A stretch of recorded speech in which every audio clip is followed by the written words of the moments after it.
Hello, I am soya single. I am practice in district court Ghaziabad. जो law है वो to हम complete करते हैं। एक हमारा 5 ईयर का होता है, एक होता है 3 इयर्स का। जब हम ग्रेजुएशन के बाद यानी बीए के बाद एलएलबी करते हैं, बीए बीकॉम एवरीथिंग, हम से किसी भी साइट से हमने अपनी ग्रेजुएशन कंप्लीट की हो, हम एलएलबी में एडमिशन ले सकते हैं। तो मैंने ग्रेजुएशन के बाद एलएलबी किया था, तो मेरा 3 ईयर वाला एलएलबी था। तो मैं आपको आज उसका सिलेबस बताने जा रही हूँ। आई होप आप लोगों की हेल्पफुल हो। मैं आपको बता देती हूँ, 3 इयर्स वाले में 6 सेमेस्टर होते हैं, पर ईयर में 2 सेमेस्टर होते हैं, और एक सेमेस्टर में 5 एग्ज़ाम होते हैं, जिसमें मैं फ़र्स्ट सेमेस्टर के आपको सबसे पहले बताऊंगी कि कितने कौन कौन से लॉज के एग्ज़ाम होंगे। फर्स्ट सेमेस्टर में हमारा सबसे पहला पेपर होता है जूरिस्प्रूडेंस फर्स्ट का। सेकंड है constitution law of India first. Third paper हमारा होता है लॉ ऑफ टॉर्ट्स। फोर्थ है लॉ ऑफ क्राइम्स फर्स्ट। और फर्स्ट सेमेस्टर का जो लास्ट एग्ज़ाम होता है वो होता है कॉन्ट्रैक्ट फर्स्ट। सेकंड सेमेस्टर में भी हमारे 5 एग्ज़ाम होंगे, मैं आपको बता देती हूँ। और याद रखिएगा कि हमारे पर एक एक पेपर हमारा 100 मार्क्स का होगा, यानी टोटल जो मार्क्स होगा वो 500 का होगा। लॉ में हमें क्लियर पास होने के लिए हमें 45% से ऊपर ही मार्क्स लाने हैं, याद रखिएगा। चलिए मैं अब आपको सेकंड सेमेस्टर के सब्जेक्ट बता देती हूँ। Jurisprudence second, constitution law of India second, family law first. Family law जो है वो हिंदू लॉ वाला आएगा। Contract second. जो फिफ्थ पेपर होगा वो होगा Indian legal and constitutional history. और करके जो लॉ ऑफ टैक्सेशन लिखा हुआ है, इन दोनों में से हमें एक चूज़ करना है जो आपके कॉलेज के डिपार्टमेंट के अफोर्डेबल हो, या वहाँ पर जो, या दोनों में से आप कोई भी चूज़ कर सकते हैं जो आप इनमें से चूज़ करना चाहें। तो इन दोनों एग्ज़ाम में से आपको वन चूज़ करना होगा। सो ये था हमारा पूरे 1 ईयर का पैटर्न कि हमारे कितने एग्ज़ाम होंगे। हमारे टोटल एग्ज़ाम हो जाते हैं 6 1 ईयर के अंतर्गत, और हमें यानी कि 6 पेपरों की तैयारी करनी होती है 1 साल के अंदर। आई होप आप लोगों को ये यूज़फुल हो, और मैं आगे का सिलेबस आपको नेक्स्ट वीडियो में देने वाली हूँ। Thank you for. हेलो, मैं एलएलबी 3 ईयर का सिलेबस बता रही थी, जिसमें हमारा फर्स्ट ईयर का कंप्लीट हो गया था सिलेबस। अब मैं सेकेंड ईयर के सिलेबस के बारे में आपको डिस्कस करने वाली हूँ कि हमारे कौन कौन से पेपर आने वाले हैं। फर्स्ट पेपर हमारा रहेगा सेकेंड ईयर का, जो हमारा सेमेस्टर वाइज बैठेगा थर्ड सेमेस्टर।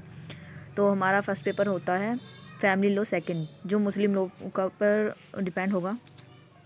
और सेकंड पेपर है public international law. Third paper है एडमिनिस्ट्रेटिव लॉ। और फोर्थ पेपर है हमारा law of property and easement. जो फिफ्थ पेपर है, इसमें हमारा ये एक प्रैक्टिकल पेपर है। इसमें हमारा आधा तो हमारा इसमें प्रैक्टिकल का जाता है मार्क्स, और आधा हमारा रिटन एग्ज़ाम होता है।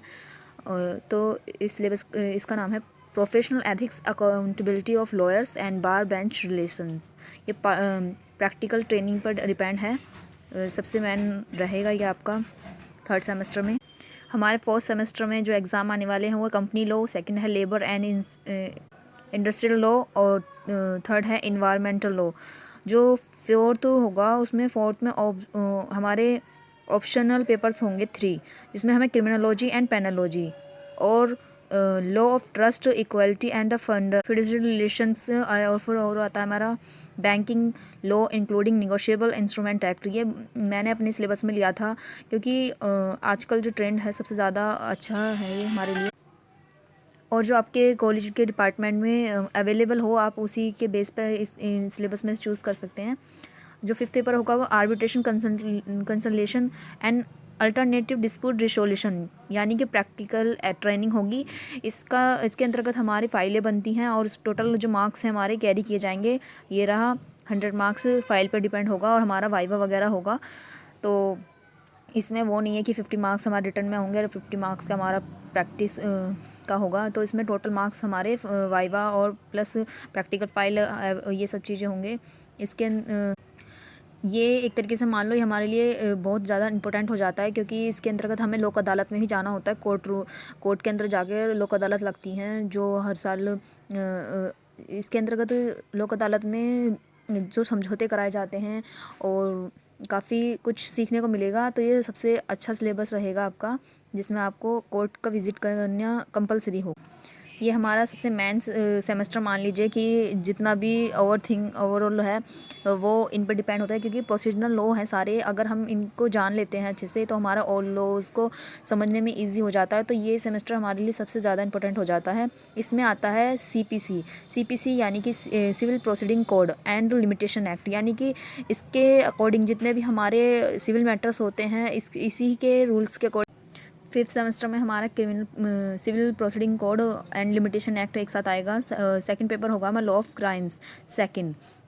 थर्ड पेपर होगा लॉ ऑफ एविडेंस। फोर्थ होगा लैंड लॉज इंक्लूडिंग सिलेनिंग and other local law. Fifth paper हो जाता है हमारा drafting of the pleading and conveyancing practical training होगी इसकी। जो फिफ्थ पेपर होगा वो भी टोटल वाइवा और फाइल पर डिपेंड होगा हमारा। इसमें भी कोई रिटर्न के एग्ज़ाम नहीं जाते, इसमें हमारा वाइवा और प्लस जो हमारी ड्राफ्टिंग वगैरह होती हैं इसी के डिवाइड किए हुए हैं मार्क्स। इसमें हमारा कोई एग्ज़ाम नहीं होता रिटर्न का, ये ओनली वाइवा वगैरह को हम इसमें वाइवा एग्ज़ाम होता है ओनली। और इनको सेक्शन वाइड कुछ अलग तरीके से डिवाइड किया हुआ है इसके मार्क्सों को।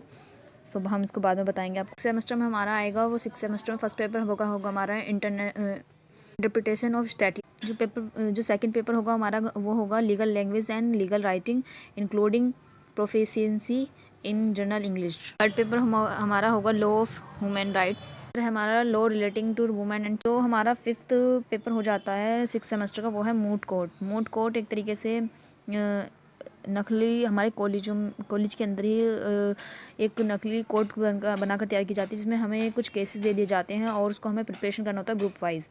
और वो इसमें भी कोई रिटर्न एग्ज़ाम नहीं होता, टोटल हमारा प्रैक्टिस और वाइवा पर ही डिपेंड होता है। तो ये था हमारा टोटल BA LLB का सिलेबस। आई होप आप लोगों को ये सिलेबस समझ में आए, और मैं अदर अपने प्रैक्टिस के दौरान जो मैंने देखा है और या फिर हम जो भी लोग का ज्ञान है मैं आपको इस वीडियो के माध्यम से दूँगी। आई होप आप लोगों को ये यूज़। Thank you for